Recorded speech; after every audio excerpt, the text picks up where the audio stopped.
For years, to come out into these, Oh, that's absolutely true.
Couple more days, probably. I think they said like a week. Awesome, yeah.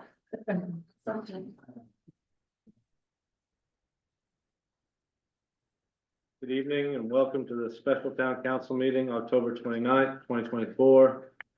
I'd like to call the meeting to order. And we will get right into item number 2, budget review.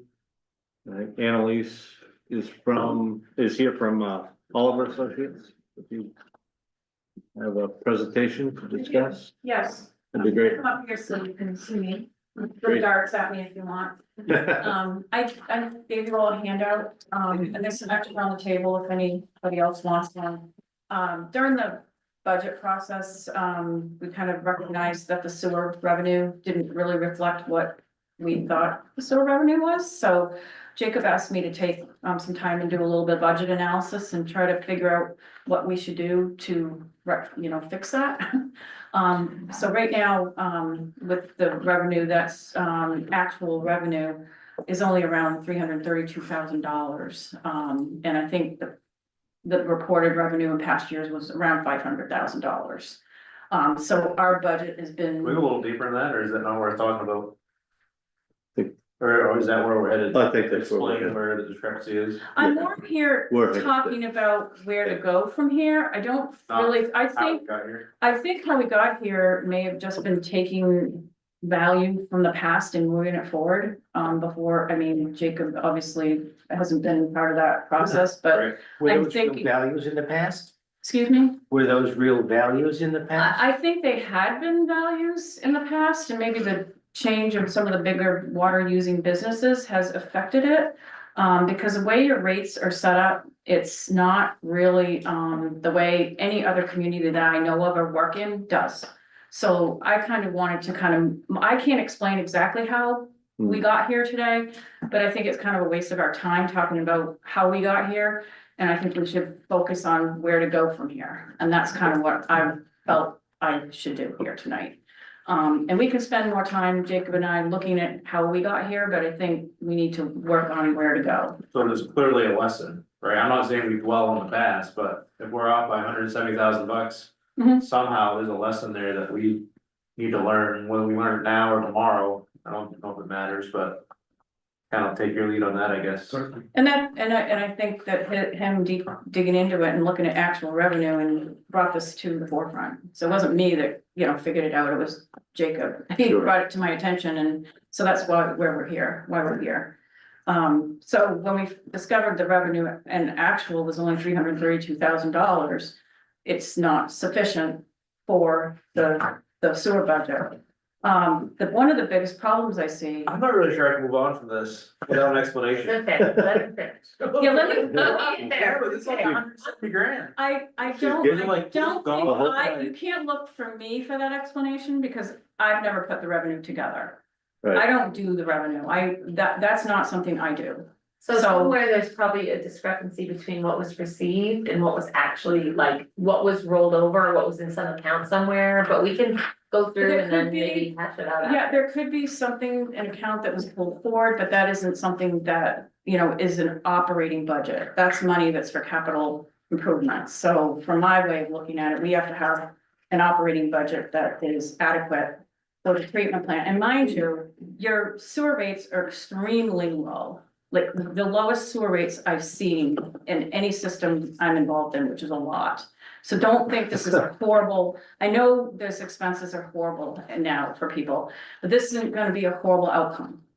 So, don't panic yet. No, I'm not worried about that. I mean, Yeah. Chief's not what we wanna be. Like, No. we say about our school district, about our town, like, Right. Chief's not the spot, right? I Best understand. value Right. kinda is the spot. We wanna do things right and, so I don't know why the revenue was reported higher than what it is. I don't have the answers and I don't think Jacob knows why. well, I Other think than some of the business is a part of it, and other than that, I'm not sure why. losing Puritan was Part of certainly a hit. Yeah, And when you bill entirely on consumption. Yeah. And you have no minimum bill, right. your revenue is going to fluctuate. And that's the biggest thing I noticed. I think that's mainly the biggest thing that this comes down to is. Right. I've never Budgeting. seen it. Purposes, very difficult to budget simply by consumption. Right. is this the first year Puritan hasn't been running I think to it was, contribute to that? well, they're still running, just not to the extent that they were. Yeah, Is this the first year that they've I think in 23 we started to see, it was still there in started to see it? 2022. Yeah, We started to see it in 23. I mean, probably, That's certainly not all right, no, but. of it. but- Yeah, I mean, about 10 years ago, I was asked to do a budget analysis here, but it was more related to a potential industrial user coming into the community. And at that time, I pointed out that the revenue really wasn't as healthy as what was thought it Mhm. was residential meter user type revenue.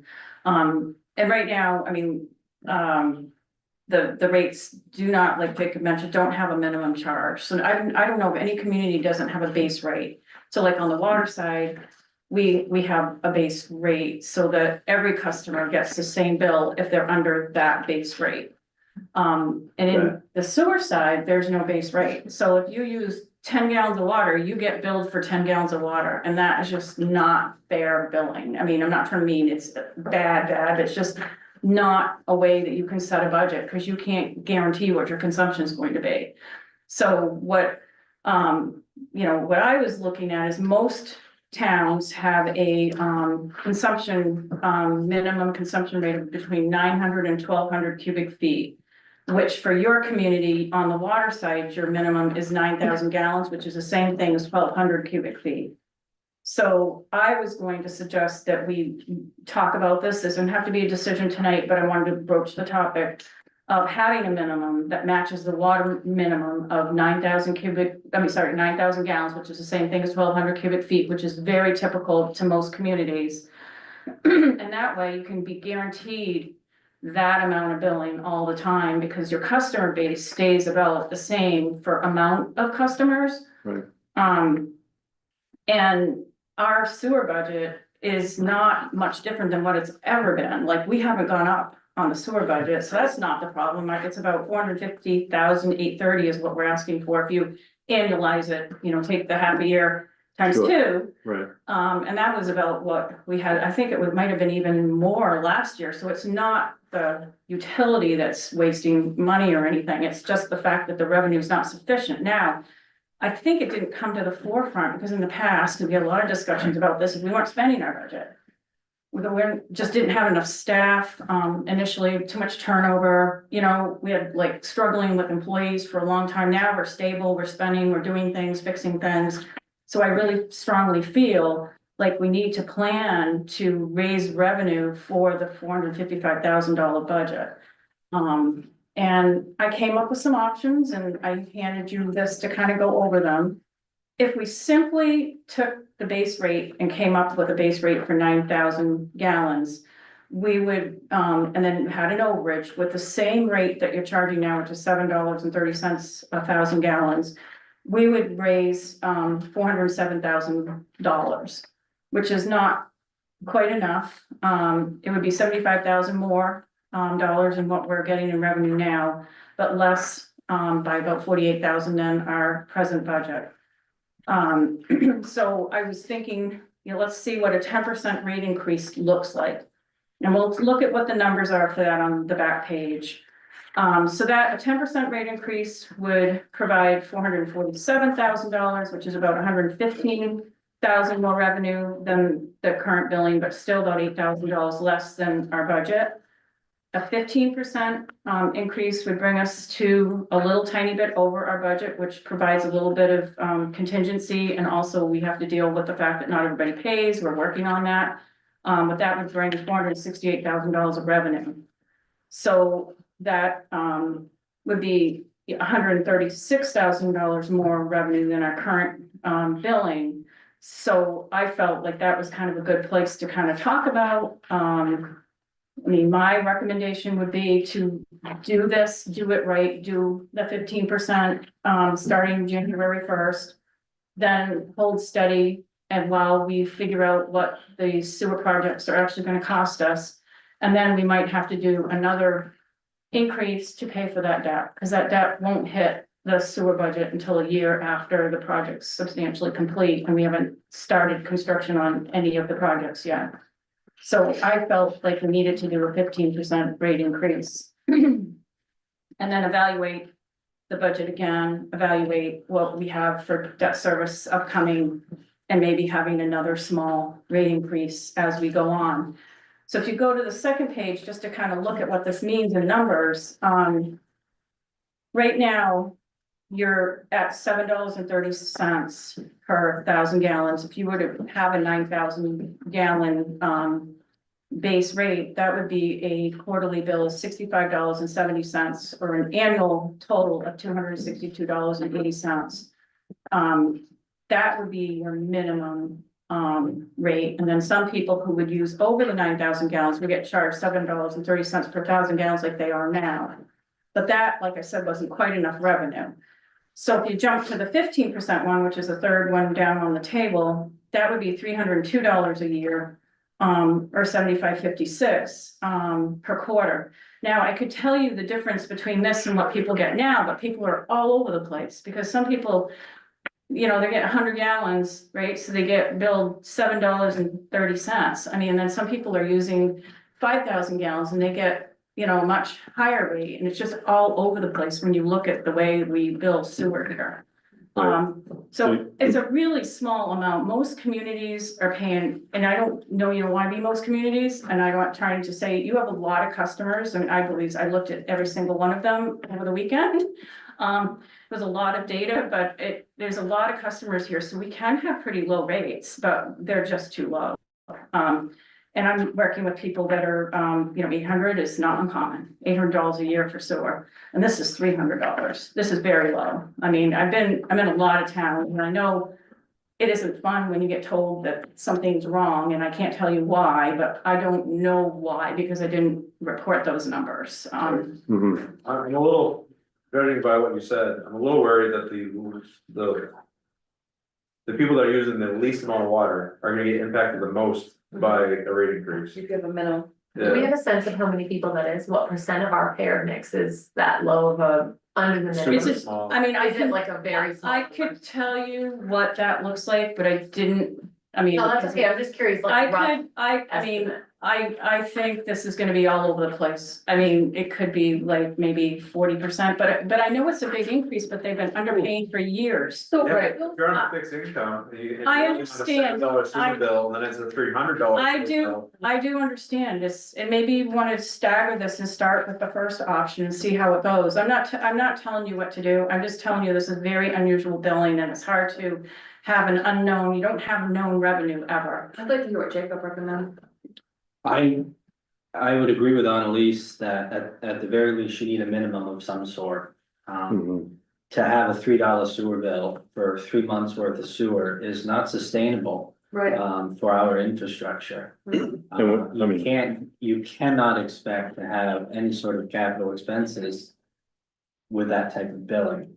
It's very difficult to budget for, and, so certainly a minimum bill of some sort, whether we raise rates immediately, or we simply implement the minimum bill and see how that goes, that is an option. But It would get us a lot closer, I mean, 400,000 is a whole lot more than 320,000, and then, you could start there. And then we can go through the year, and if that doesn't look good, we can talk again and do the next increment the next year. I mean, Yeah. I hate to stand up here and tell you this stuff, but I mean, I'm just I being was- honest. I was a little surprised we didn't have this to begin with, we have it on the water side. It would only make sense that we I would have it didn't on the honestly sewer side, that, didn't recall that when I looked at this before, I didn't look at it the same way.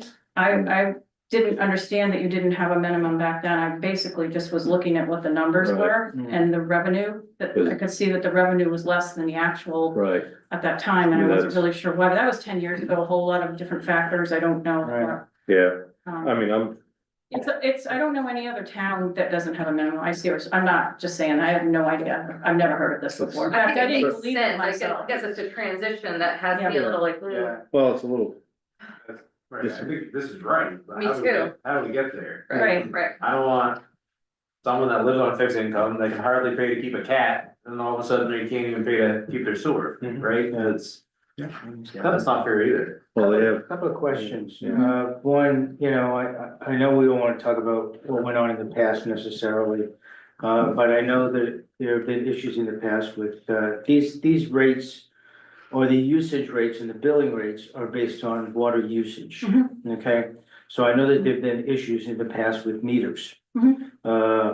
Multiple times, people were estimated, people didn't have meters, people had them replaced. They weren't read, they were read, whatever, Yeah, I mean, the So- meters are all red, and we are working Right on the now. meter. right now. Yeah, Okay. yeah. Uh, Yeah, we do have some stop meters, I'm not gonna lie to you, we're working on that, trying to identify, how many exactly and getting them all done. right. Some are in the trailer parks underneath the trailer skirting, and it's just difficult it's stupid to put a meter in that is gonna freeze up and be broken in a month, so there's some factors we're working I through, mean- it's getting better, but, There may be, but that's kind of looking Yeah. in the past too. yeah. The more important question that I have is that your budget, is this a budget for the year 2025, or is this a 6-month budget? And are there expenses that are gonna come, starting in the quote unquote July fiscal budget, that's being proposed, you know, that wouldn't appear in this budget that we're overlooking? Well, so when we did the budget, we actually did it for a whole year at first. Okay, So even though we gotta do the next one differently, you know, we understand that, but we did it, so this is the So- 2025. it is it's Calendar based on a 2025 expected budget if all goes well in our crystal ball. Okay, thank you. So you wanna do a 15% increase and have a minimum payment for any sewer user, that's the proposal. That was That you're my thinking. recommendation, All right. understanding that you may So- not wanna do that, I I- totally understand. I mean, I'm in agreement with it in principle, but I think we need to know who that's gonna impact, the numbers it's gonna impact. Is That's there 5 people that are gonna be No, impacted it's by the gonna minimum, be or a is there lot, it's 500? gonna be a lot more people, because Right. honestly, in every single water system, you know, it's very common for a majority of the people to not use the minimum. So you're gonna find Right. it's a lot of customers that are gonna be Right, impacted by this. and is there a different minimum for businesses versus No, homeowners. no, it would be the same. saying, Yeah, there would be a little bit unfair. Yeah. You have a very complicated water billing with many different tiers. With this, I was just gonna propose a minimum and then the same overage, anything above that, just to do the complication of that is doesn't need to be complicated. right, And I think, I think the 15% would be the right choice, but I understand that that's not my choice and I respect that. And obviously going to the same rates and just making that first step, if we wanted to do that, more readily and everybody felt better about that, I'd be fine with that too. I just thought I should bring it, I did the analysis and I felt like it was the right recommendation, but my feelings don't get hurt when my recommendations don't move forward. yeah. We certainly- Having that information on. We have that data, it's just a You do. matter of Yeah, Yeah, good. running it. and I can do it for you, Jacob. I have it all in a spreadsheet, so I can Well, no. tell you, it'll be a lot of people. I know, But I can do a quick calculation, if it's greater than this number, it'll be obvious because I have all the ones that have overages to the right and all the ones that don't will be minus that. I just didn't think to provide that information. But I can get that for you, tomorrow morning, probably. Okay. So I have no idea like how much water people use, cause I'm District 4, I got a well, but, on something like this, like, is this like a family of 5, would they fall? I mean, I'm just trying to get an idea, Yeah, I don't know how much either, I have no idea, that's what I'm trying to think in my head, I'm like, so it's how much 9,000. water, like, is it gonna be a family I mean, problem, it's gonna be an elderly problem? It's probably gonna impact people in many different ways. So it really won't impact the people already using a lot of water. Okay, so- Because they're probably already over, and that would be the big families. Right. The industries, it's not really gonna, that's your big family. They do 6. Do what my dad did. Shower, bathroom, everyone always with the water. sure, I. Shut the water off after 7, that's what my dad did, so that'll take care of that. That's not. Water's constantly running. Yeah, it's gonna affect probably the people that use less water more, as then they're gonna see their bill go up higher. The single family home is what I'm thinking. But I mean, I'm- honestly, who has a sewer bill this low anywhere? I mean, I'm not trying to be I don't ruthless think at we all. should, I don't think the goal is to have that. I No, mean, just look at our conditions of our water and sewer, we have a lot of work to get we done. have a lot of work to do. I think And this makes sense and that we will need to spend a significant amount of time educating, socializing. Right, and I'll come if you want me to. I mean, I'll obviously, explain it at a public meeting. Travis and I can both be here and explain the work that we're trying to do. And it's really not even that work that's driving it right now. It's just our O&M budget. Mhm. Just running the system, because we haven't even added in the debt service for Honeywell and Birchwood. And once we add that in, we shouldn't be adding that in all at once. So this would get us partway there. And then we add that in. It isn't gonna be as painful. This is a confidence thing, right? So you're trying to build confidence in the community that we know what we're doing. And then we say, oh, by the way, we've been charging the wrong rate for the last 20 years, so this year, here you go, here's $300. Well, and that's, There's no confidence, right? I wouldn't have any confidence in you if you did that to me. I think that's the That's the problem. We need to be Well, able to that was the explain problem. Yeah. That was the problem 4 years Like you said, ago. like, to socialize it, and to have the conversation, hey, we messed up, and we are seriously undervalued, and this is how, and there's gonna be a lot of crow. But we also just told people For that, 2 months. what, Yeah. 3 years ago? We increased the rates 50%. But even So- still by increasing them, it didn't get. I us realize there. that, but Yeah. Oh, no, on the water The rates. water We rates. did The the water, water right. That's what I'm increase, saying. we're fine on the water side, you know, I'm not saying we're fine when the debt service hits, but we're fine for our O and M. And really, I mean, I heard the same things then when we did the water rate increase, and Right. honestly, there was very little uproar or commotion or anything really. I mean, I did all of that work and I was here at all the meetings and I think, you know, generally, Taxes haven't- you wanna be fair. But, yeah. Yeah.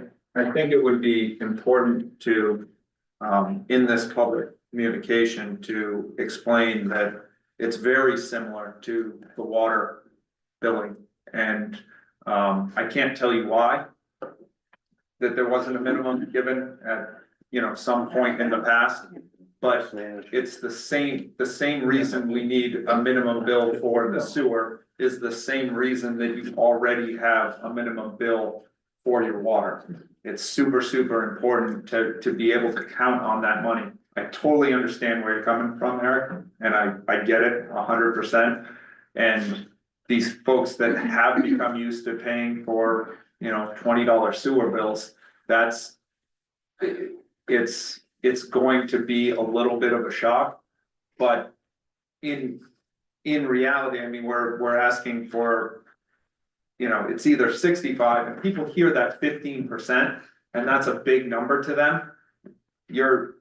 The difference between being able to completely hit our budget or be, you know, almost $50,000 under what we need to be in the budget is $10 extra every 3 months. Right, I'm not worried about the 15%, I think you're spot on, I'm worried about the minimum charge that we've never had before. So now if you had the $8 sewer bill, now you're gonna have a $300 sewer bill, that's a lot more than 15%. A lot of them aren't that low, but I was just an example. That's a great one, keep But using it. I know but it's No, I'm like not trying to be a 50, jerk. I'm 50, just yeah, being- I don't think you're being a jerk at all, like, I There must be understand. assistance, et cetera. I totally understand your point, I really do, I do understand your point. Right, It's I'm not- just, we need to get to here, and how we do that is really up to you guys, Right. and how we get there, So I and I'll be appreciate happy this. to. Like, this says, well, this is where we gotta be, Right. alright, now it's our job to figure out how do we get there. Yeah, you just tell me how you wanna get there, and I'll come do stand up here and tell people what we're gonna do, and we'll be patient and work towards the right thing, yeah, I'm I not mean, I trying think most people are gonna be already over, like the minimum, like, I live by myself, I'm over the water minimum. Alright, that's a good example, so that's why I'm Like, I trying to don't- figure out, like, what's the. So the water minimum doesn't even apply to, you know, to I think it's just gonna. Those dogs drink a lot of water. well, I Yeah. take quick showers. Not a lot of hair. Yeah, before a day add up, Jason. Yeah, true. But, yeah, it doesn't impact me, I don't think it would, you know, impact a lot of people in that scenario. Yeah, I But, mean, typically on things like this, what's good to do is have, you know, how the process would work is and you probably already know this, but I'll just share it. We would want to, I know you have your own internal processes, but I'm just speaking in general. We would have to send a mailer out to every single sewer customer. And explain what we're doing and invite them up to a public hearing. And then we would stand up here and explain what we're doing and why and the importance of it. Sure. Right, And give the public a chance to say their 2 cents, and then you don't have to accept it if it went really bad and there was a lot of uproar. The town can come with a compromise. Generally speaking, it goes very well. There's usually like 10 people that show up, and most people are very polite and just want to understand. So, So one thing that I would like to highlight as you all go through this process is the town, there have been instances in the town, in the past where the town hasn't always sent out water and sewer bills in the most consistent basis. And one thing that is a testament to both Brittany, who is the water and sewer billing clerk, and also Huey, Tim, and and Marcus. There's been a considerable effort, within the past year. We're now billing every account once a quarter. You know that when January, April, July and October hit here, you're gonna be getting a water bill. We're doing that across the board. It's not sporadic. And as we're having challenges with meters, because we have the manpower now especially, we're able to get in there and change some of those meters out that have historically been estimated. So we are starting to see, and we still certainly have a long ways to go, but we are starting to see what people's actual consumption is. And consequently, what their actual bills are. They're not estimated, they're real bills, and so. I think there's more to it than that. I certainly can't speak to everything that went on before I was here, but moving forward, I think we're definitely getting a much clearer picture. As to the process in general, so Yeah, I certainly appreciate the work that Annalise has put into this, because as I was working on the sewer budget. It was alarming to say the least. right, the I think water it was numbers pretty- matched up perfectly to my Yeah. predicted numbers and proposed rate increase, his numbers were exact, so it's just a sewer. Just a sewer revenue issue, and Anecdotally, Jacob, would you say that as you're seeing this clarity with the actual consumption, are you seeing that we have been historically under billing for those folks? I would say yes, Yeah, so overall, we're not seeing, underbilling, I think you. I mean, like like we're receiving less than what they're actually consuming. Well, I think the estimated bills were higher than the actuals. Oh, That's really? why So we're seeing- so actually it's resulting in people paying less money. Right. So not in Also, I every, was hoping. not in every case, but yeah, we still have more work to do, like I mentioned, we're not 100% there, but we'll get there. I mean, we're all working together really well, between the town staff and our people and Travis coming here and helping, with technical issues, so I think we'll get there, but we're not quite there yet. We certainly need to be able to pay for the capital improvements, as we look at paving roads, which we've done a better job of not paving a road that has bad infrastructure under it. Well, it's not gonna get better infrastructure until we invest in it. And to do that, you need to be able to fund it through the rates. Yeah. It's the only way you can pay for those improvements. Right, It's not a taxation thing. Has to be coming from water and sewer. So we have to take that into account. Yeah, and I think. Because tapping ourselves on the shoulder and being proud of not raising rates for 10, 12 years.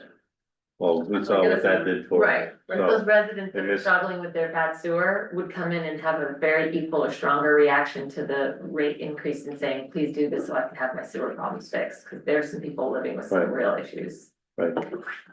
So, that's pretty much what I had to present on this. so I can add Yeah, this so what do we- as an agenda item at one of your upcoming meetings, if you would like. Is that? We might have to go after I mean, public that's- meeting too, right? This would Yeah. be I think this would be in a meeting, the initial one, just to decide what you What guys wanna direction. do, what Right. direction, and then we'd have to Public. do the rest of it, the mailer and all of and you that. can maybe have some more of those, like some more numbers. I can on- get him the data that you guys asked for by tomorrow. I have it on a spreadsheet, but Sure. I don't have it in my head. But you guys good with that? Sure. Good with that? Does the public have any comments, questions? Pete? Public hearing. Okay. That sounds.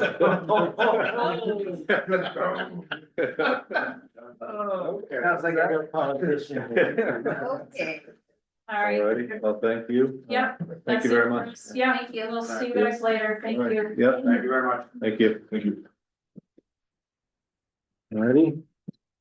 We are moving on to budget review of capital improvements on page 45 of your budget books.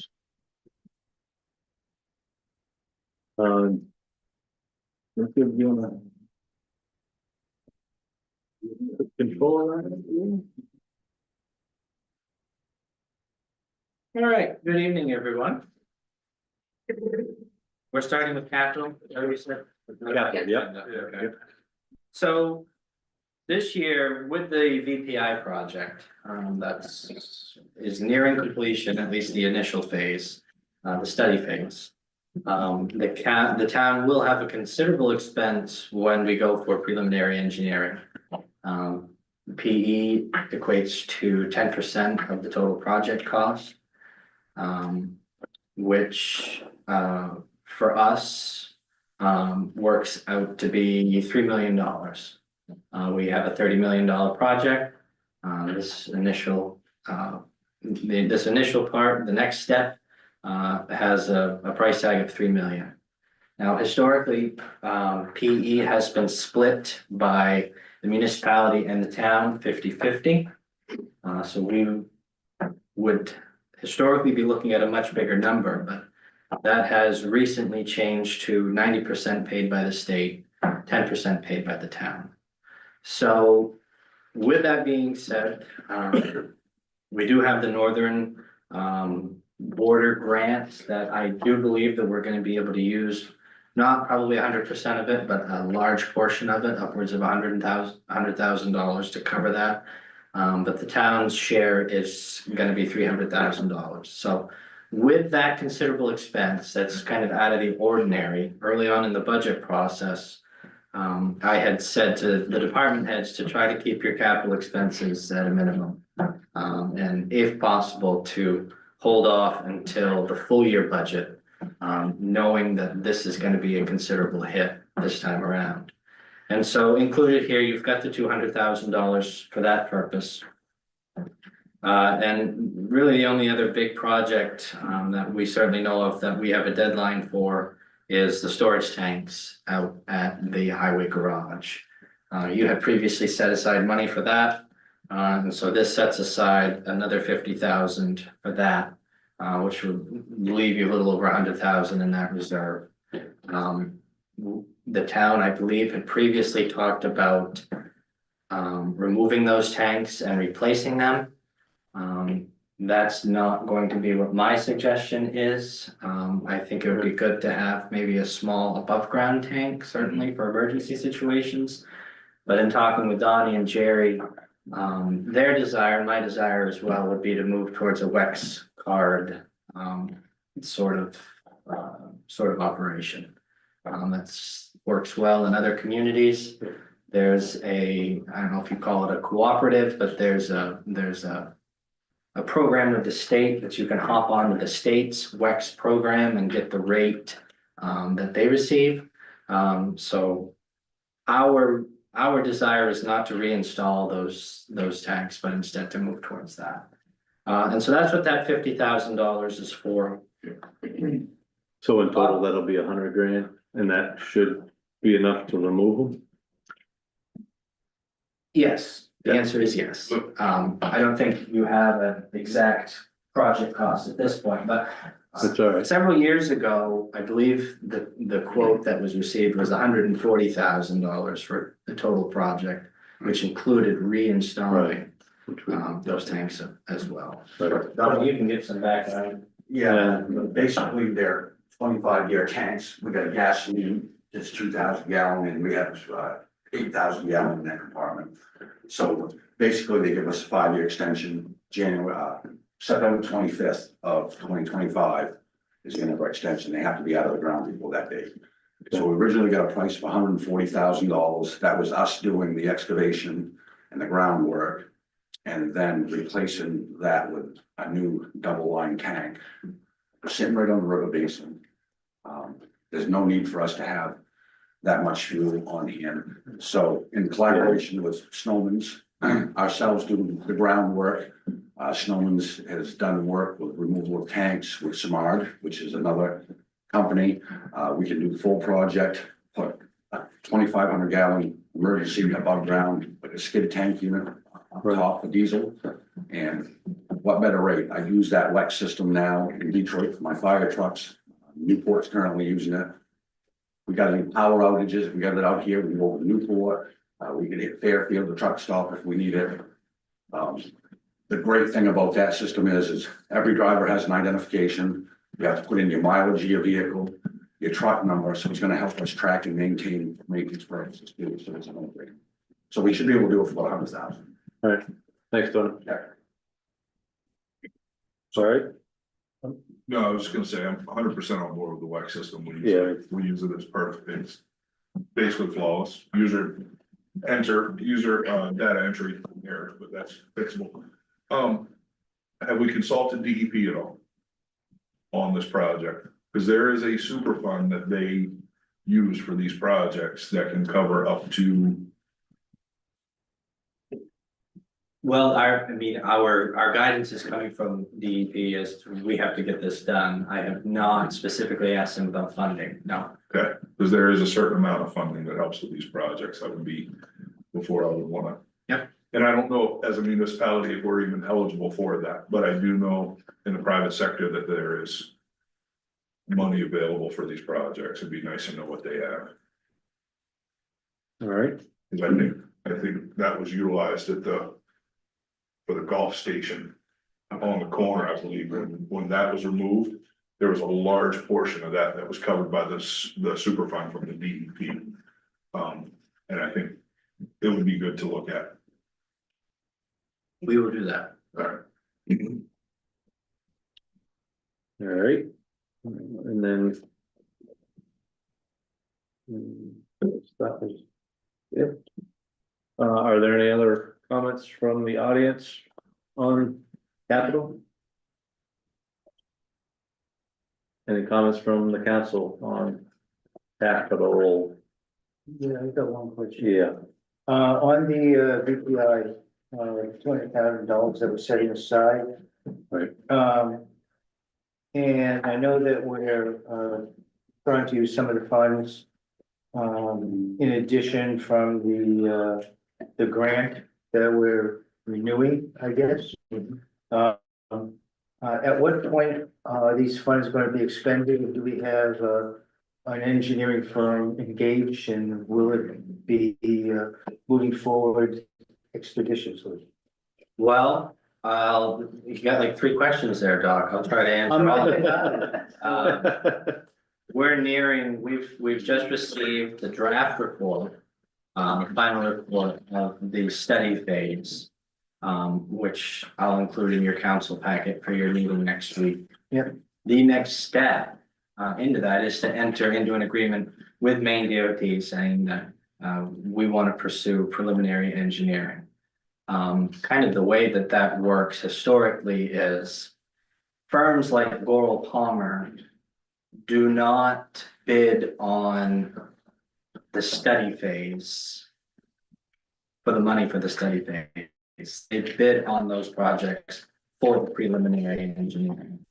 Because that's where the money is, it's 150,000 versus 3 million. So how it works, and I believe how their contract is written out with the DOT is that they more or less have first dibs when it comes to preliminary engineering for the project. So they would, I can't say with absolute certainty because it really is a decision for DOT, but I would say 99% surely that they'll be the ones that get the engineering work. All right. And so as far as spending the money, once you enter into the agreement with DOT, they'll take your money any day of the week. So we. Okay, I just want to make sure, because, obviously you said we're going to be able to use some of the funds. Right. From the grant. Obviously, we haven't been able to use all of them. Yeah. And we should have. But I don't want to delay any further and lose any of those that we are going to reapply for. Okay. Nice. I mean, I guess the big thing that I see missing from the capital improvement budget would be any sort of paving. I think, what's that? The reason for that, Jason, Nope. was mostly because unless the council wanted to put money away in reserve during this budget period, you wouldn't have any paving bills that would be coming due over this time period. There's nothing to say that we couldn't put work out to bid over the next 6 months for work to occur between July 1 and the end of December. But that's why I didn't include it in this budget. So you can go out to bid without having Well, absolutely. the approved funding. Absolutely, I mean, you can go out to bid to get a budgetary number, absolutely. Yeah, sure, but I'd rather have, you know, the funding approved and go out to bid with something legitimate and, you know, going up to bid in July is just gonna be, or going, yeah, I think we need to put something in here, is what I'm getting at, I guess. I don't know how other people feel, but. Traditionally, some of our paving money is like the culvert work and whatnot. Do you already have that built into the budget, Donnie, to like do the stuff work for? There was culvert ditching, it was paid for with paving money a few years ago. It's like $30,000 to get ready for what we knew was gonna be. It was the year we didn't actually do big paving projects, and you did all that instead of getting ready for the paving to come. So I'm wondering if that is more applicable to this short budget, in addition to making sure that we have something in mind for the fall. Rather than saying we're not doing any paving at all in 2025. Yeah, and that was never the desire to say that there's gonna be no paving in 2025. Right, I mean, I get you can go out to bid, but you can't secure anything until after July. And then what paving company is gonna be available Well, at that point? that's not entirely true, because, you know, if we do a fiscal budget, we're going to be doing that starting probably in March or April, Right, but it wouldn't be approved until May, mid-June. You May. wouldn't have any funds available until the first of July, even if you approve it in May, you can't Yeah. spend any of that until the Right. first of July. Right, so- and that's what I'm worried, You that's can't, what I'd be like- worried about. Can't lock in a contract. Yes, Right, But you can go to bid. well, yeah, but that doesn't. And you could start to. You could work start July the and August, preliminary start work, get the bids, get people like, you could phase it in and then you could secure the money and be like, okay, we Right, but can't. these, I'm pretty sure these paving companies are gonna be all booked up by that time. I mean, correct me if I'm wrong. Well, if you wanted to do the March timeline, if you would bid. This is the time this would be perfect. I think it's gonna be played in perfect with this new fiscal budget. Put it on the bid, put your wish list up, put out 20 roads or 18 roads, and then you put the bids. Now you've got actual real tangible numbers. So put a budget That we can build our budget. in July. So you get, Most of them, even if we were to award the bid in May, June, some of them. We don't pay them before the end of the project, so if it takes them 2 months to pay. They won't want their money until July or August anyway, because they're still in the process of the work. I'm just saying, can you award that? You can't award a bid with no funds available. Cause you don't know if it'll be approved. you can make a commitment without, I don't know. As long as you get it built in with them, that the billing is gonna be at that cycle. Or am I wrong? Take the one, half a dozen of the other. For me, Kind of, I yeah. don't think so. Well, if you. Go ahead. Oh, no, you're right, I'll cut you off. No, I was just gonna say, you can put a fake number in here that you don't know what it's based in, because you don't have a bid. And say, oh, we have money there, but we don't actually know what the bid is, or you can wait and get the bid and then Okay. plan to pay that when you have, like, it's. For me, it's like 6 of one, half dozen of the other. We can put a number out there, we don't know what it's really gonna be until we get the bid. We don't know what we wanna spend, but we can certainly theorize right now and make a plan and put it in here now, but. You know what I mean, like, it's not a real number until we know what it's gonna cost or what roads are out there, Sure. but I know what you're Well, saying, like. yeah. We Yeah, know we're okay. gonna pay. Put a next number year, in here, then get a bid that's twice as much and then. And then you have to vote on it anyway, so whatever, I get. go ahead. No, you're fine. So you think, okay, I think we're setting a precedent already kind of on this type of situation where. We're moving our entire budget calendar Hmm. so that we can see the numbers in front of us before we make a decision. Yeah. So I think kind of waiting until we can get some bids, we know what asphalt's gonna be this year before we can kind of put that. I Maybe think we that's should the way start we really should. early. We could start getting bids really early. We can kind of commit as a council that we're gonna move forward with some projects. I think that needs to be a very vocal. pretty sure we'd all get booted off here if we didn't. Right? but that's what I'm saying, I think that we need to be very vocal about, we support projects Yeah, we do. in 2025, and moving forward with paving, right? Okay. But that also gives our time, our keen time for that paving plan we've asked for. I think we've done it I'm- both ways. in the I'm past, flexible. though. You know, we've said, okay, we know, we're gonna say, you have $200,000. And what are you going to do? What are the priority Right. roads to do that? And we've done it the other way, where it's like, we have the list of roads and the 2 engineering firms that looked at it. We got the numbers, so we have that, granted, it's a couple years old now, like 4 Right. years old. But we've done it both ways, and then looked at those numbers and said, we need this much money. Yep, And we've also Let's- just said, do it that. this is the token amount that we're gonna put into the budget every single year, so that we know if there's small projects that need to be done, then we have the funding to be able to do it, because you can't always plan things out, and sometimes, you know, things wash out, or you get a bad storm, or, you know, a road disintegrates over the winter, like Webb Road did a few years ago, Johnson Flat did 2 years ago. Mhm. Snake Road Road is getting that way. I just looked at it the other day.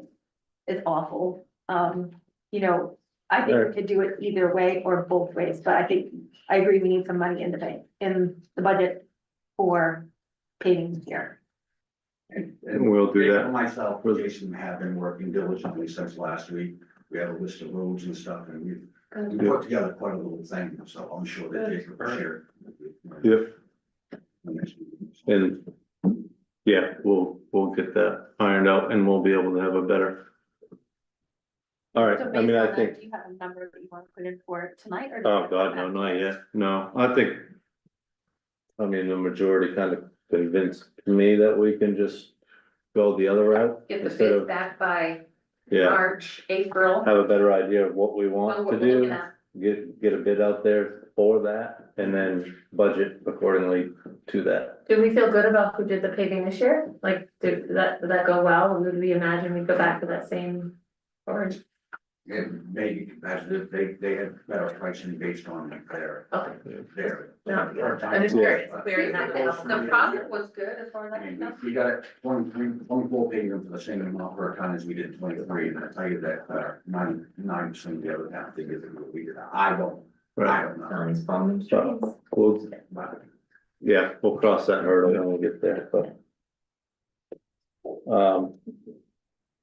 Okay, sounds like we're good with that portion. I'll maybe bring up an unpopular topic, but I wanted to talk about Estelle Street. Estelle Street is a non-town road that is utilized by a lot of people in town. Utilized by the town when they're plowing, so they can kind of loop around. There is a resident that lives on that road that has MS, has people that need to get to her during these storms. If that road's not plowed, those folks can't get to her. Obviously, it's got some other issues with the town has approved houses to be built and tied into water and sewer lines that are on that road that the town doesn't own. So the town, for those people that live there, they've allowed them to tie into the pipes that they don't even know who owns them. They're saying that they only own to the cutoff, which is on Peltoma Ave.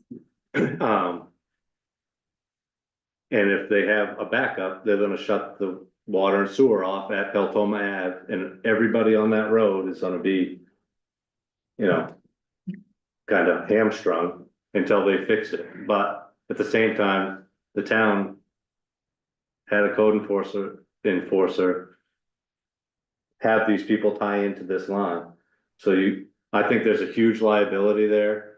Kind of had Donnie and Jerry and Jacob, they looked into it. To get that road up to a dirt road standard, it would cost roughly $20,000. That would be replacing the culverts, they're fixing the culverts, ditching it, widening it out so it's all up to snuff. And then I'm not proposing that we pave it because we got enough of those issues. But I think we can take it to a standard that it becomes one of the roads that we maintain like we do other dirt roads. And I just think it's probably the right thing to do for the amount of money that it would cost.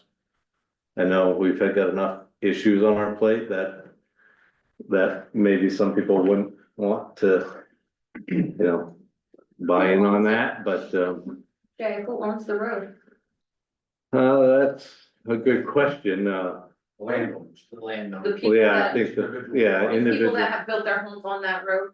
each have it on each one of their lots, that road kind of runs through as like a right, means of access. So up to now, they have maintained it as a group, roughly. that'd be the yeah. expectation. And the issue is right now is you got public utilities under that private, I mean, we have public utilities on it, also we got a huge power line project that went into the airport, which is our airport, that goes in under that road.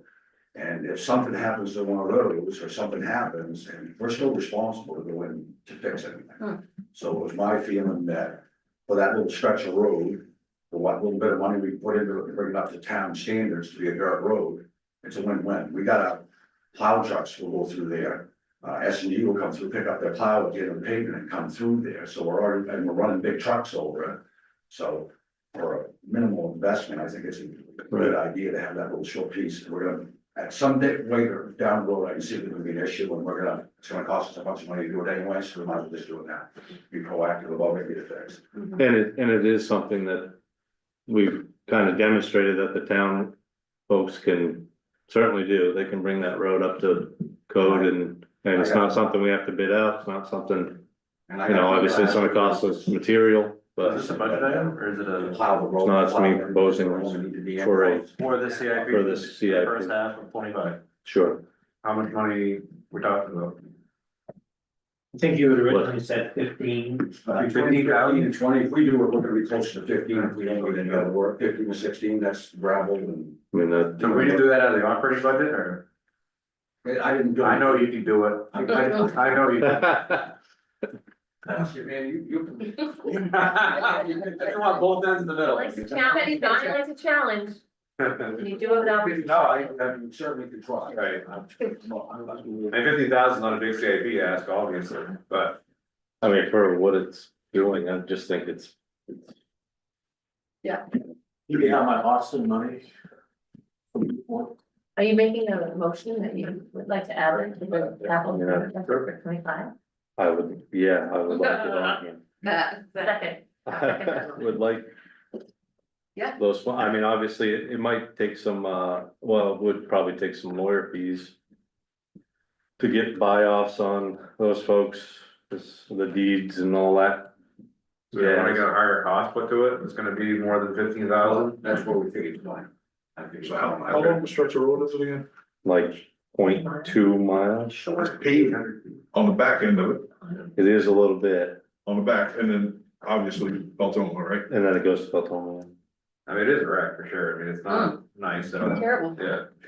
It's right in town, I mean, it's I like know. 2 streets behind, it's crazy. It is- At one, if you look back at the history, it was planned to be paved in, well, 30 years ago, but that But never it came wasn't to, up to town it standards. never came up to town standards, so it didn't come to fruition. But anyway, If we were gonna do it, why wouldn't we do the whole, Right. like, plan it to be paved, do the whole piece? Sure. I don't think, Maybe based eventually. on based on our, you know, paving plan, But what but I'm saying. I think they'd be happy with a dirt road that they, you Yeah. know, like, we can And put it maintain. into the plan, you know, eventually maybe cycle Yeah. through, but I'm not proposing to pave a road that isn't ours before, right, Once no, more. that's they'll not, be waiting for you outside. no, I don't think I was about that, to talk you right into something. No, It's torch moment. no, yeah, great deputy mayor over there. Really appreciate that. Oh. Yeah, so you made a motion, you seconded. I mean, no, it's good, maybe we don't have to do that, right? We just, Do it, don't commit, Yeah, you're halfway down the road. do it. I don't have to make a motion, Kidding. just it's a budgetary, like, do you guys wanna do it or not? Yes. Deal with that. So this is something that we've gone round and round about numerous times over. That's the why we're years. trying to get a firm decision made. There would be, I would like a legal opinion on it. Like, I want an estimate on the legal fees and what it all entails, cause this isn't something that you're gonna be able to do this year. Because you have to have all the legal work done before you do any of that, and you talk about setting a precedent, you're talking about setting a precedent of taking a non-town road, bringing it up to town standards, and then committing to maintaining that for perpetuity, you know, and there's other, if I recall, there are other landowners that live in adjacent near town that have dirt roads that they want brought up as well. So where does it stop? Like, where do we draw that line of like, we're gonna do this one, but we're not gonna do that one? This one has a public utility underneath it, other ones do not. Do you know that for sure? They can Yeah. come forward if they. I do know that for sure. And this utility is the only one that the town has permitted people to tie into the line since the original build. No, we're adding houses, we're adding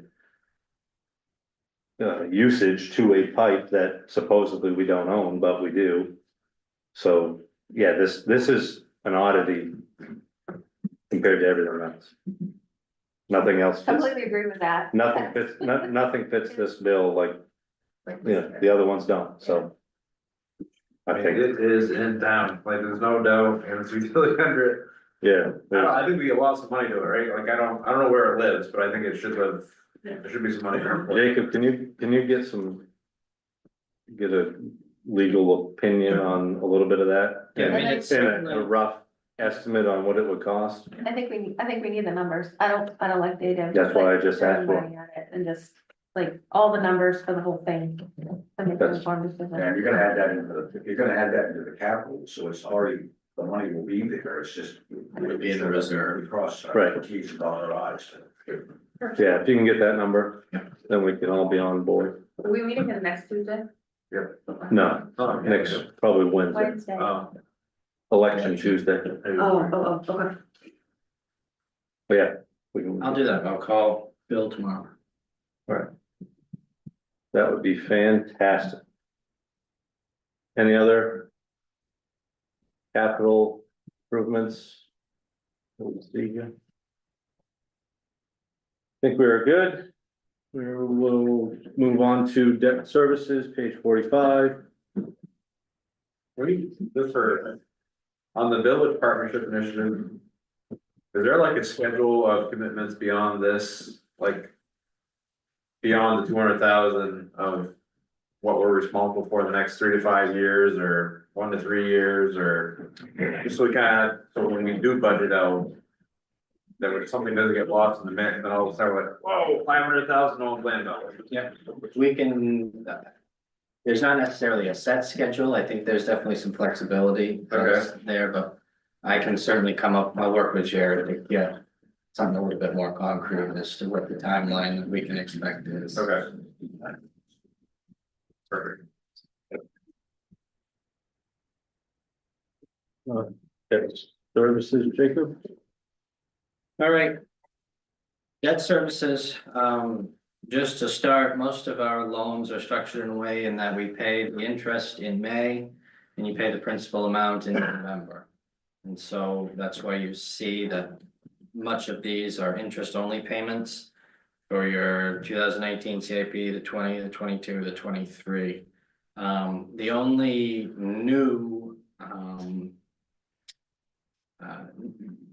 new thing that's proposed in this budget is the purchase of a dump truck for the highway department. It's certainly been a discussion item previously that our fleet is aging. I think that's certainly shown by our vehicle maintenance budget that goes way over every single year. And I think that the town really is at a point where we almost need to rip the Band-Aid off and start making some of these large expenses. So that's really the only new thing in this budget, which I'm sure the council will have questions about.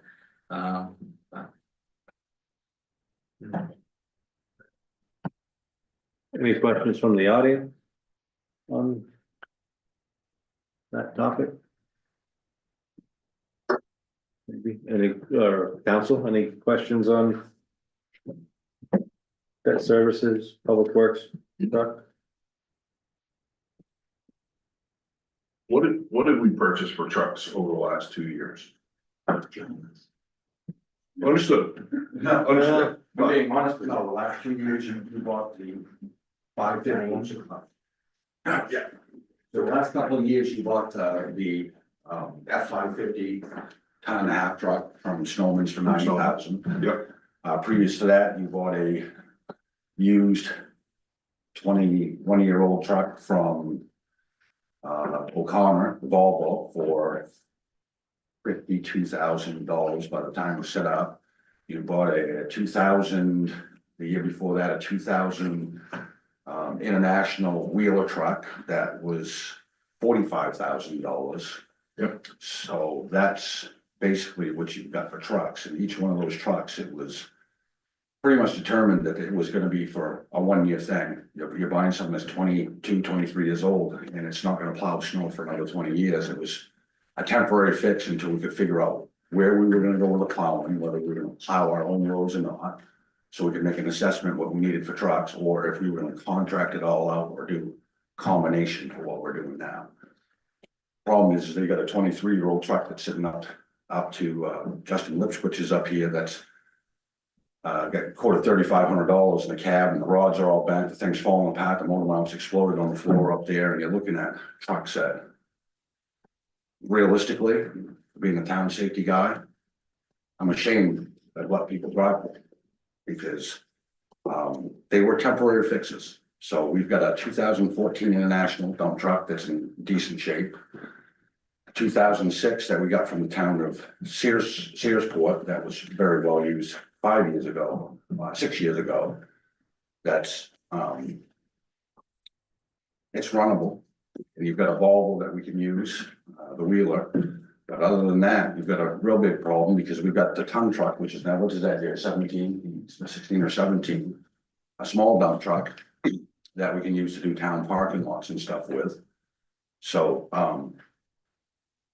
being realistic, I mean, the scope's gonna change a little bit now. One of the things is if we're doing West Pittsfield, we've got a contractor that needs to worry about the big wheeler trucks. Is that we can get into, single axle dump trucks at $200,000 instead of $300 or $350 for wheeler dump trucks.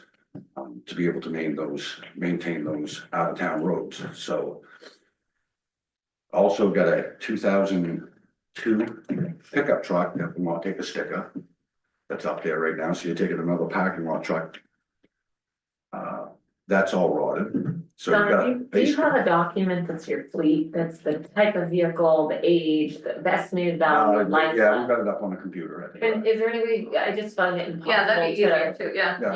You're rattled, and it's great that you have, I'm sure you know this like the back of your hand, but it's really hard to look at it and understand the picture. Yeah, So if you can like, I mean, basically your newest dump truck is a single axle 2014, that's the last new truck that you bought, everything else we bought has been 20+ years old. right, and so then the question would be like, for our future plan, for what we're gonna do for plowing, if we can cut back on the demand for the higher axle vehicle you're talking about. Correct, yep. So like if we can align like what we own, what we no longer need, or what we can consolidate, get rid of for what we wanna have, it might be helpful in the decision-making process at all, from my perspective. And maybe because it's like French to me, I don't know what all this means, but I could do better with something in front of me that I Yeah. can look at that had numbers, that's Yeah, all. when we talk like this, what I think about is, all right, you got the truck, this is the operator, this is the season, Yeah. right? So this is what we do the first, and then the second season, which is the summer, like, how does it work? Right, through the 12 estimated months? life left, depreciation, like, you know, there's like factors that I think would help us make financial Right. decisions a little bit better. That thing wants to roll, right? I mean, for that thing to really pay, it needs to roll 12 months a year, or 12 Well, it's not just that, there's a lot of things that you do, it's like with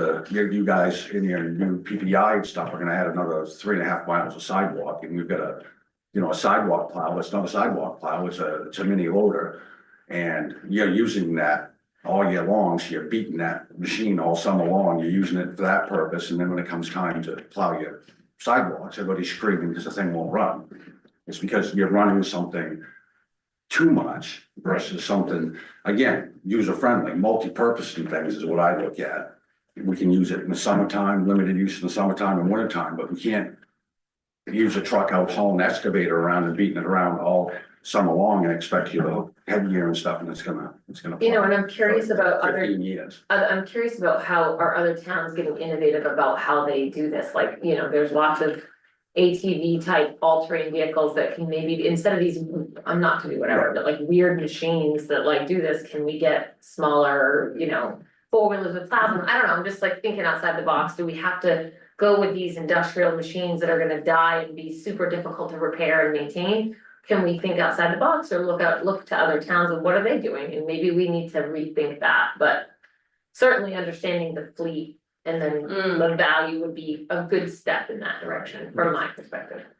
But at this point, you've got 3 single axle trucks and you've got 3 plow wheels. So right now, them old trucks, if we don't replace it with something new, one of them breaks down, we're in trouble.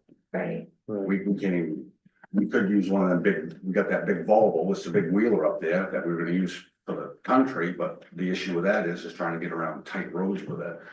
And again, that one's still, you know, 21 years old, so. You know, everything that we, you know, everybody hates to take and bite the bullet and like Jacob said, is take the Band-Aid off that wound, but. The problem is we haven't invested in anything in many, many years. It's always, we always jump it from something that ain't been done to, but we've also had that. You know, we had that whole era way before, that was way before all of you. But I mean, I think, I'm gonna disagree a little bit. I think we've put a lot of money in a lot of places. And maybe this is one of the last areas that we need to look, or one of the next areas we need to look. I think we funded a lot. There's a $50,000+ roof on your building, right? I mean, we've invested in, there was $250,000 last year and $250,000 a year before to buy vehicles, including the $90,000 truck this bought. So I think that we're willing to spend the money, we just want to spend it the right way. And to Lindsay's point, I'm not necessarily opposed to purchasing a vehicle. I think that we need to start investing in our town and we need to continue to invest in our town. But I think that we do it in a way that everybody can be involved, right? I can understand what you're saying. I hear you because I live that world every day. So I understand exactly what you're saying. But we have 3 or 4 that maybe not, or maybe they all. I think if we can get a spreadsheet with a rating of each truck, good, better, best, how many years are left, what our lifespan is, we can. Red, yellow, green. When's Yeah, end of whatever, life, exactly. right, yes, yeah. Maybe that's what it is, and then we can start putting that where it is, because we need to take care of you guys in that way, we have to. Because taking care of you takes care of us, Right. right? So let's do that. And then the biggest thing too is you know, I stand up here every year and one of the things that I tell you guys is. I told you guys this many years ago, we're gonna solve the problem with $180,000 and we needed 4 plow trucks. And, you know, half the council, we got pickup trucks that are $60,000-$70,000 pickup trucks, but you want me to go get 4 dump trucks with plows and wings and sanders on for $180,000. Now, you know, we somewhat did that. But again, the other thing that bothers me too is I'm a taxpayer. Yeah. And when I see, when we're throwing $20,000 or $30,000 into a truck, that's worth $20,000 to keep it on the road. That to me is not money best spent. That You has- buy something new, you get a 5 or 7 year warranty on it. There goes your motor vehicle, you know, your maintenance costs go down. As And we I think wondering, are we waste of money. selling anything, are we trading anything else in, or we're just gonna keep adding to what we have? I'd also love to see a list of what we have, end of life. And then like, what's the? Make I got a estimated big value list right now to of go it? up to bid, and we'll go on to the next council meeting for the junk that we got down back, but basically, nobody wants the stuff that we got. I mean, realistically, we've had it happen before, like our sweepers, Well, nothing with that. they back them into a scrap You're can and. not really a sales guy, I was gonna huh? make that offer, but it just got cut in half. Right there. Realistically, it's bad, I mean, when we. You'll buy anything, I mean, Well, you'll buy anything. listen, I've talked to Uncle Brent about some of this. I was stuff. gonna say. Brent will buy it. Dawn, you pull that information off your computer with the list of what you have for the fleet now, Yeah. and you also put in there, like, the ideal of what we should have, so that we have something to like look forward to, so that we're like, okay, we know X, Y, and Z are aging out, they're not usable, we need to do this one first, this type of truck or this size of truck first. Right. And then, with that also, like, I guess we don't really need to know the jobs and stuff that you're using them for, because that's, like, it'll change, but anyway, just give us like a list of like the ideal setup for what we have going forward, because we're having this other person do the sanding and the plowing on the outside And that would be lanes and good. stuff, and then that way we can, in addition to like the financial part, we can look at like the workflow part and. And I totally And do that. understand, you know, I've seen it around when the fire departments and other places that wanna buy a new $500,000 or $750,000 fire truck. You can't get drivers for one of them, but they have to have 7 that's sitting and saying, I'm not one of those guys. I think, no, we need to, this is the time for us to upgrade and to downsize to what we're doing and to the job that we're doing and the tasks we're doing. I'm not asking for 15 trucks, and I think that, you know, 3 or 4 well-maintained trucks there is more than what we need. I think, go ahead. I understand, I'm on board with not buying trucks that are 30 years old. But a brand new truck, is that a better option than a truck that's 2 or 3 years old? It is, okay, there we go. So- I'm good. So, No, I know, The but- biggest thing is a warranty, especially this new stuff. You get a 5-year or I 7 do struggle, Here's what I- if you look at the plowing contractors around the state. I mean, between Nitram, Clark's, S&G, I mean, no one's rolling in 2024s, right? I mean, it's so ridiculously expensive that it's never gonna work. That's what I'm worried about, like, if we try to do this, the way that we're talking tonight, like, that's gonna be some, I mean, your whole paving budget for $1 million is mopped up in three to 4 trucks. I don't think it's feasible. So here's one thing I'd like to see if we could, and I think this will help us tell the story to all of us. Let's see your average spend per truck per year in maintenance and repairs versus what our anticipated would be for preventative maintenance on a 5-year-old truck and a 1-year-old, and a brand new truck, right? Do those 3 things for me. If I can see what our spend is out of our standard, out of our regular, expense budget, what we're budgeting for those versus what we can potentially save and justify that through our CIP, then that's an easy way for us to tell our, Yeah, right? Because we have stock stakeholders that we have to answer to, right? Right. And I think that that's the way that we look at it. So if we can say, hey, we're saving you $24,000 on 2 trucks by doing this.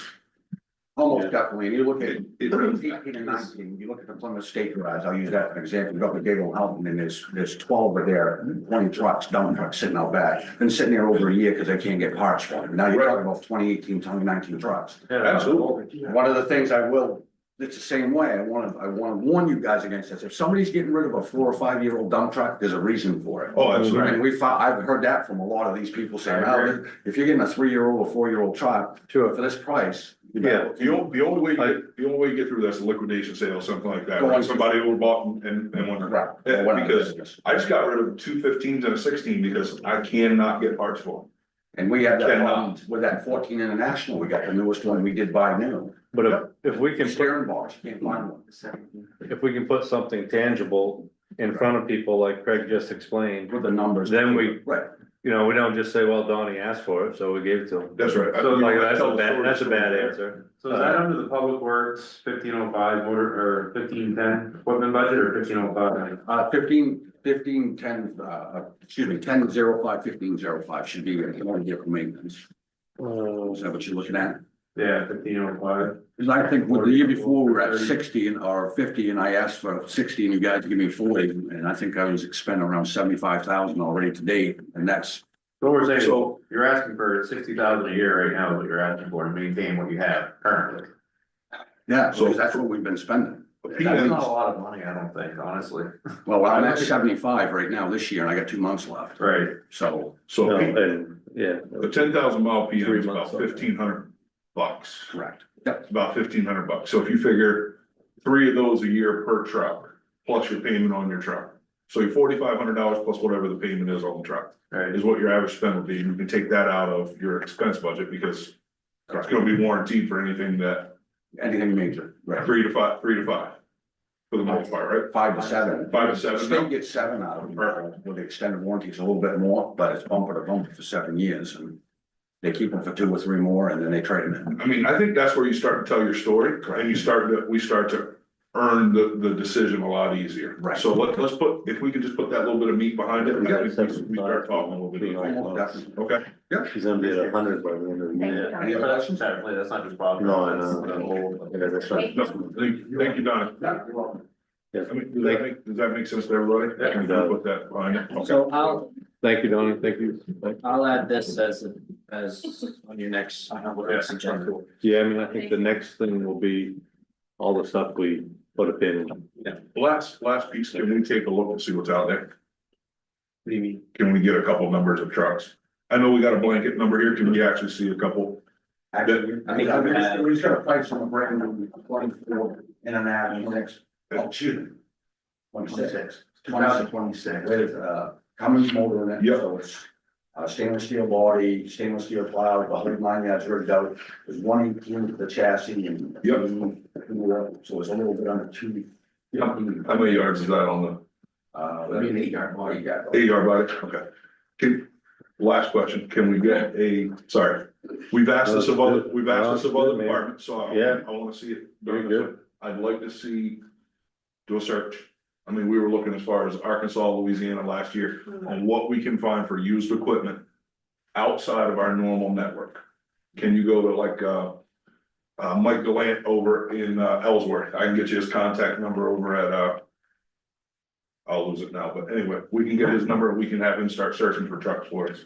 So we can get we can find something that's not ratted out and potentially, get us a couple trucks, maybe, And for we- the same kind of money. Also, we could maybe, reach out to Chimbro, they have a guy that shops all over the place all the time. Good resource to have. That's buried down. Yeah, there you go, I can do that. you know it. Yeah, well, I wouldn't be out of the, if you could find 2 5-6-year-old trucks that are really good shape, I'd rather have 2 than 1, and you're kind of getting ahead of the fleet, but.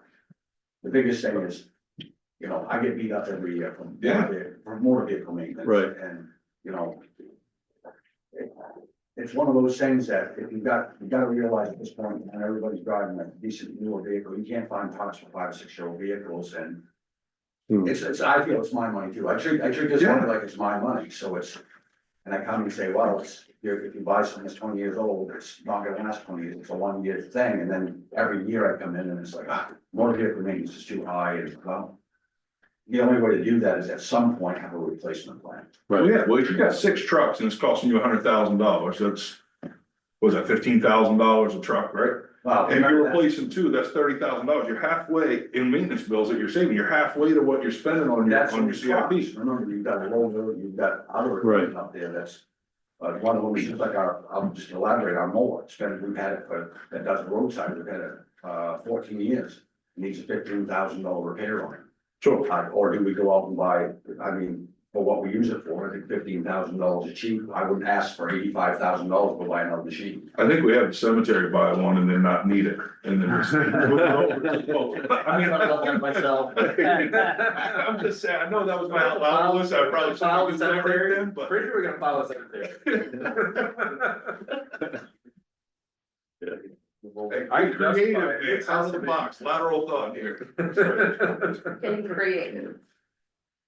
I think Yeah, the other that's, thing is guys with parts, like Jerry just pointed out, you just got a muffler for the Volvo. Yeah, the Volvo. $3,000 just for a muffler. I bought one. I'd put a straight pipe next to it. Thank God it's not that. Can't, because it won't pass inspection. he already thought it I already tried that. was, already. Well, farm place, I think you said a farm place, or we all set. No, I think that, oh, go ahead. I have a question, about fire trucks. We have highway stuff in here, but I don't see fire truck. And Bernard had said. Do the trucks went passing inspection? I recall, They did, this one, but they did, right? Didn't they just pass? did they put work for them to get them? I believe so.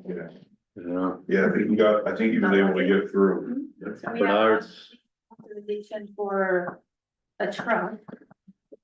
And then couldn't find one, is that still on the table? Are we still looking? Does it need to be put back in here? Cause the truck's not getting any younger, it's not getting any better with age. I So, would say the fire chief isn't here and hadn't requested it, and if it was important enough, he would be here and request it.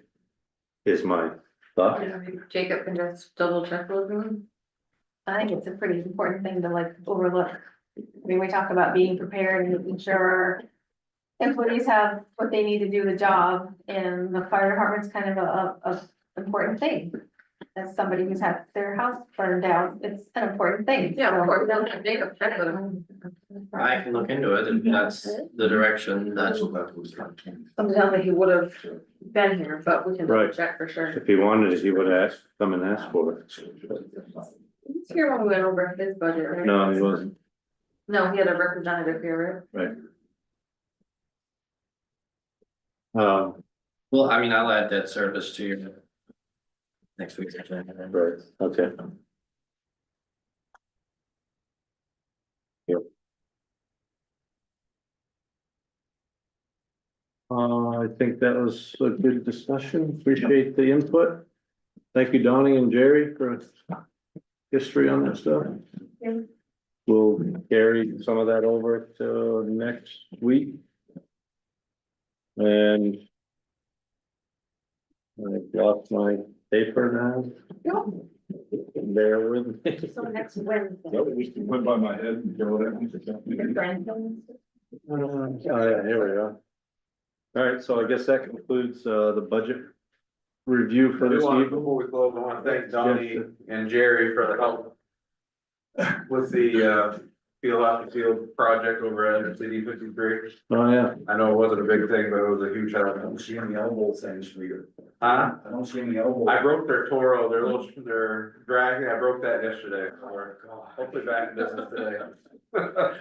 But, the field is not playable, they're use a sander to put some loam out there for us, and it's a lot better now, it's got some more work to do, but we're getting there, so thank you for that. Thank you. Thank you Yeah, for that's hiring me great. out. Thank you, guys.